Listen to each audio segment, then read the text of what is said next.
Hi hello namaste welcome to our channel. నేను మీ Sri Anusha. So cervical cancer అనేది 4th most common cancer in womens అండి according to WHO. So ప్రతి సంవత్సరం 66,000 cases పెరుగుతున్నాయి. దీనికి కారణాలు ఏంటి and it's easy diagnosable and చాలా ప్రివెంటబుల్ క్యాన్సర్ అని చెప్తున్నారు వైద్యులు. ఈ వ్యాక్సినేషన్ గురించి అందించడానికి ప్రెసెంట్ మనతో పాటు ఉన్నారు senior consultant gynaecologist doctor Vasundhara గారు ఉన్నారు from KIMS hospital Secunderabad. So మేడంతో మాట్లాడి కంప్లీట్ డీటెయిల్స్ తెలుసుకుందాం. నమస్తే మ్యామ్. నమస్తే. ఎలా ఉన్నారు మ్యామ్? బాగున్నాను. Thank you. మేడం, ఇది సర్వైకల్ క్యాన్సర్ అనేది ఆడవాళ్ళలో ఇది చాలా కామన్ అయిపోయింది.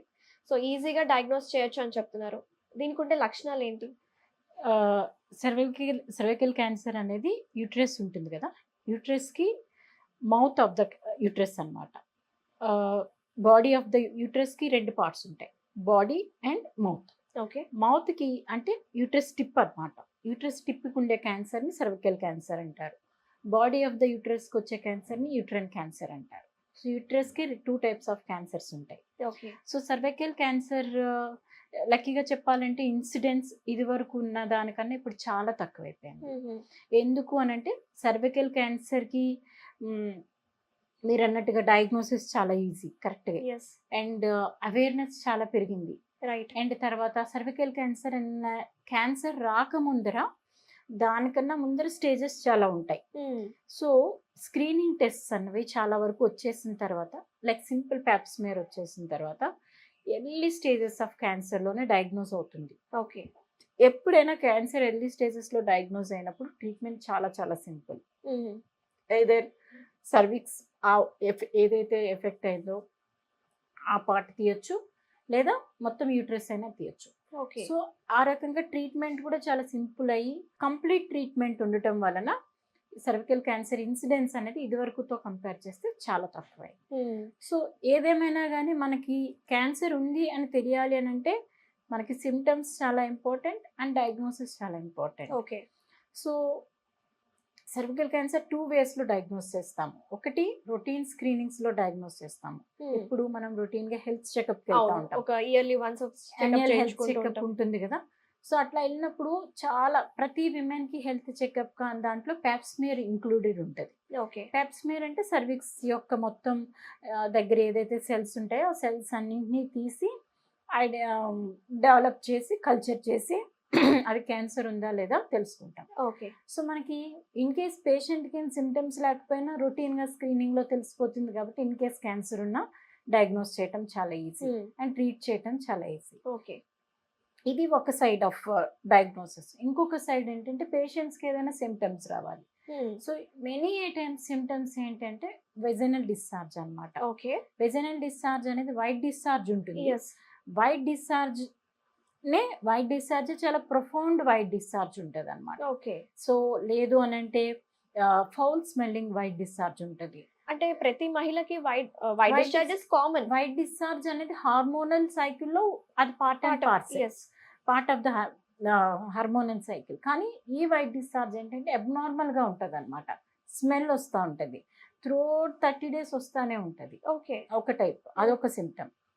2 బ్లడ్ స్టెయిన్ డిశ్చార్జ్ వస్తూ ఉంటుంది. ఓకే. బ్లడ్ అంటే మనకి పీరియడ్తో సంబంధం లేకుండా కూడా బ్లీడింగ్ వస్తూ ఉంటుంది. 3 పోస్ట్ కాయిటల్ బ్లీడింగ్ అంటాం అనమాట. హస్బెండ్తో కలిసినప్పుడల్లా బ్లీడ్ అవుతూ ఉంటుంది. ఓకే. ఎందుకంటే సర్విక్స్ ఎరోజన్ ఏదైతే లీజన్ ఏదైతే ఉందో అది ఎఫెక్ట్ అవుతూ ఉంటుంది కాబట్టి దాని నుంచి కూడా బ్లీడ్ వస్తూ ఉంటుంది. అండ్ ఇది చాలా వరకు డయాగ్నోస్ అంటే ఈ సిమ్టమ్స్ తో వచ్చినప్పుడు ఫిజికల్ ప్రతి మహిళ చూసుకునే ఫిజికల్ డయాగ్నోసిస్ ఇవి వచ్చినప్పుడు నాకు ఇట్లా అబ్నార్మల్ సిమ్టమ్స్ ఉన్నాయని డాక్టర్ దగ్గరికి వెళ్ళినప్పుడు జస్ట్ మనం చూస్తాం కదా, వెజైనా లోపల ఇన్స్ట్రుమెంట్స్ పెట్టి చూస్తే మనకు ఆ లీజన్ బట్టి చాలా వరకు తెలిసిపోతుంది ఇది క్యాన్సర్ లాంటి లీజనా నార్మల్ లీజనా అనేది తెలిసిపోతుంది. అండ్ అలా అనిపించినప్పుడు బయాప్సీ తీస్తాం. ఓకే. బయాప్సీ తీస్తాం. తర్వాత రేడియోలాజికల్ టెస్ట్ అంటే సిటీ కానీ అల్ట్రాసౌండ్ కానీ MRI కానీ తీస్తాం. సో వీటిలో కూడా లీజన్స్ ఏమైనా ఉంటే తెలిసిపోతాయి. అండ్ తర్వాత ఎక్కడి వరకు క్యాన్సర్ స్ప్రెడ్ అయిందో తెలుస్తుంది. పక్కనున్న లింఫ్ నోడ్స్ అనేవి పక్కన ఆర్గాన్స్ ఏమైనా ఎఫెక్ట్ అయినా లేదా కూడా తెలుస్తుంది. సో ఈ రకంగా డయాగ్నోసిస్ కూడా చేయొచ్చు అన్నమాట. అయితే ఇప్పుడు క్యాన్సర్ స్క్రీనింగ్ రొటీన్ అయిపోయింది ప్రతి ఒక్కరికి. As a set annual checkup కానివ్వండి, లేదు అని అంటే బోల్డ్ ఆర్గనైజేషన్స్ వచ్చేసాయి. అవి రొటీన్ గా women Awareness create awareness create చేయటం కానివ్వండి, రొటీన్ ప్యాప్స్మియర్స్ అంటే లైక్ హెల్త్ చెకప్ క్యాంప్స్ పెట్టడం, వాళ్ళందరికీ ప్యాప్స్మియర్ చేయటం. అసలు జనరల్ గా పాప్స్మియర్ గురించి మాట్లాడాలంటే ఎన్ని మంత్స్ కి ఒకసారి చేయించుకోవచ్చు మేడం? ప్యాప్స్మియర్ అనేది యూజువల్ గా వన్స్ ఇన్ ఎన్ ఇయర్ చేయించుకుంటే సరిపోతుంది. ఓకే. అది as a part of health checkup లో అది కూడా ఇంక్లూడెడ్ కాబట్టి మనకి రొటీన్ గా హెల్త్ చెకప్ అనేది వన్స్ ఇన్ ఎన్ ఇయర్ చాలా అవసరం.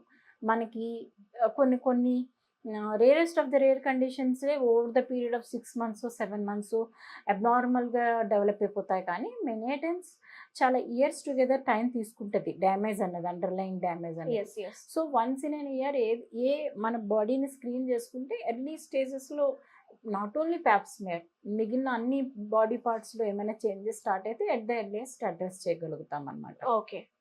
సో ప్యాప్స్మియర్ యూజువల్గా మనకి రిప్రొడక్టివ్ ఏజ్ ఉన్నంత వరకు కూడా వన్స్ ఇన్ అన్ ఇయర్ కానీ లేకపోతే అట్లీస్ట్ వన్స్ ఇన్ 2 years కానీ చేయించుకొని ఆ తర్వాత వన్స్ విమెన్ క్రాసెస్ 70 సో ఒక 3 ప్యాప్స్మియర్స్ ఒక 3 ప్యాప్స్మియర్స్ వరుసగా నెగిటివ్ వచ్చేస్తే చాలు, ఇంకా చేసుకోనక్కర్లేదు. So and that to cervical cancer is a disease of reproductive age group. Late ఏజెస్లో చాలా తక్కువ వస్తుంది, చాలా తక్కువ ఇన్సిడెన్స్ లేట్ ఏజెస్లో. అంటే లైక్ 30s నుంచి 50 వరకే ఇన్సిడెన్స్ ఎక్కువ. ఈ ఏజ్ గ్రూప్ ఉమెన్కి సర్వికల్ క్యాన్సర్ ఎక్కువ వచ్చే ఛాన్స్ ఉంటుంది. ఆ తర్వాత యూట్రస్కి వచ్చే క్యాన్సర్ ఎండోమెట్రియల్ క్యాన్సర్ అంటారు, యూట్రస్ బాడీ నుంచి వచ్చే క్యాన్సర్. అది పెరిగింది ఈ మధ్య కాలంలో. అది యూట్రస్ తీసడం ఎండోమెట్రియోసిస్ అని చెప్తా ఉంటారు. అవును, అంటే ఎండోమెట్రియల్ క్యాన్సర్ అనేది చాలా పెరిగింది, సర్వికల్ క్యాన్సర్ అనేది చాలా తగ్గింది. సో జనరల్ గా ఈ సర్వైకల్ క్యాన్సర్ కి ప్రివెంట్ చేసుకోగలిగే మనకి వ్యాక్సినేషన్ కూడా అందుబాటులో ఉంది. చాలా మందికి తెలుసు కూడా ఈ విషయము, బట్ కొంతమందికి ఎప్పుడు తీసుకోవాలి, ఏ ఏజ్ లో తీసుకోవాలి, ఎన్ని డోసెస్ ఎన్ని షాట్స్ తీసుకోవాలి, ఇలాంటి క్లారిటీ లేదు. సో ఆ హెచ్పివి వ్యాక్సిన్ గురించి చెప్పండి మేడం. హెచ్పివి వ్యాక్సిన్ అనేది వ్యాక్సిన్ చాలా మందికి తెలియంది ఏంటంటే అది ఓన్లీ సర్వికల్ క్యాన్సర్ మాత్రమే ప్రొటెక్ట్ చేస్తుంది అని అనుకుంటారు. కానీ హెచ్పివి రిలేటెడ్ అదర్ కండిషన్స్లే ఎక్కడ బాడీలో లైక్ థ్రోట్ క్యాన్సర్ కానీ ఇంటెస్టైన్ క్యాన్సర్ కానీ వీటి నుంచి కూడా ప్రొటెక్షన్ ఇస్తూ ఉంటుంది. సో హెచ్పివి వ్యాక్సిన్ తీసుకుంటే not only cervical cancer, other type of cancers HPV cause చేసే క్యాన్సర్స్ నుంచి కూడా ప్రొటెక్షన్ వస్తుంది. First point. Okay. Second point ఏంటంటే హెచ్పివి వ్యాక్సిన్ ఓన్లీ విమెన్కే అనుకుంటారు, కానీ హెచ్పివి వ్యాక్సిన్ మెన్ కూడా తీసుకోవచ్చు. అది చాలా వరకు తెలియదు. అండ్ హెచ్పివి వ్యాక్సిన్ ఏంటంటే can be taken from the age of 9 అమ్మాయికి కానీ అబ్బాయికి కానీ 9 years వచ్చిందంటే they can take vaccine. Up till 45-50 వరకు కూడా వ్యాక్సిన్ వేసుకోవచ్చు. 45 years 50 years దగ్గర వరకు వేసుకోవచ్చు. కాకపోతే మనం 9 years ఇప్పుడు వేసుకుంటే వ్యాక్సిన్ ప్రొటెక్షన్ రేట్ 100% ఉంది అంటే as the age increases protection rate తగ్గిపోతుంది, ఎఫికసీ తగ్గుతుంది. బట్ ఎఫికసీ తగ్గినా పర్వాలేదు, ఇన్స్టెడ్ ఆఫ్ హ్యావింగ్ 0 rupee మన దగ్గర అట్లీస్ట్ 10 rupees ఉన్నా ఇట్స్ ఓకే కదా. ద ఎఫికసీ కూడా అంతే. మనకి 0% ప్రొటెక్షన్ ఉండే బదులు 10% ప్రొటెక్షన్ ఉంది, 15% ఉంది, 50% ప్రొటెక్షన్ ఉంది అంటే at least we're having something. But చాలా మంది చెప్తూ ఉంటారు, నేను కూడా విన్నది ఏంటంటే బిఫోర్ మ్యారేజ్ తీసుకుంటే ఇట్ వర్క్స్ అని చెప్తారు. బిఫోర్ మ్యారేజ్ అంటే సెక్షువల్ యాక్టివిటీ స్టార్ట్ కాకముందర తీసుకుంటే ఎఫికసీ చాలా ఎక్కువ ఉంటుంది. ఎందుకంటే హెచ్పివి ట్రాన్స్మిషన్ మెయిన్ గా సెక్షువల్ యాక్టివిటీ నుంచి ఎక్కువ వస్తూ ఉంటది. సెక్షువల్ యాక్టివిటీ అయిన తర్వాత నుంచి దానికి యాక్టివిటీ కూడా ఎక్కువ ఉంటుంది లోకలైజ్డ్ గా. ఆల్రెడీ కిడ్స్ ఉన్న వాళ్ళ పరిస్థితి ఏంటి మరి? అదే నేను చెప్తున్నా. సో మీకు 100% ప్రొటెక్షన్ రాకపోవచ్చు, సెక్షువల్ యాక్టివిటీకి ముందర చేసుకోలేదు, సో నాకు పెళ్ళయింది, పిల్లలు ఉన్నారు, ఇప్పుడు తీసుకోవచ్చు అంటే స్టిల్ యూ కెన్ టేక్. మీకు 100% ఎఫెక్ట్ ఉండకపోవచ్చు, అట్లీస్ట్ 40% ఉంటుంది కదా, అది చెప్పేది అనమాట. 50 years వరకు ఎందుకు చెప్తామని అంటే మీకు సెక్షువల్ క్యాన్సర్ అదే సర్వికల్ క్యాన్సర్ అటాకింగ్ రేట్ కూడా ఈ ఏజ్ గ్రూప్స్ వాళ్ళకి ఎక్కువ కాబట్టి ఆ తర్వాత ఏజ్ గ్రూప్ తక్కువ ఉంటుంది కాబట్టి ఆ తర్వాత మీరు వ్యాక్సిన్ తీసుకునే అవసరం లేదు. నో యూస్, తీసుకున్న యూజ్ ఉండదు ఆ ఒక్క ఉద్దేశంతో. Very nice madam, thank you so much. అసలు సర్వైకల్ క్యాన్సర్ యొక్క రేట్స్ ఎందుకు పెరుగుతున్నాయి, సో హెచ్పివి వ్యాక్సిన్ యొక్క ఇంపార్టెన్స్ ఏంటి, ఎవరెవరు తీసుకోవాలి అని చాలా డీటెయిల్గా చెప్పారు madam. Thank you so much. Namaste. Thank you so much.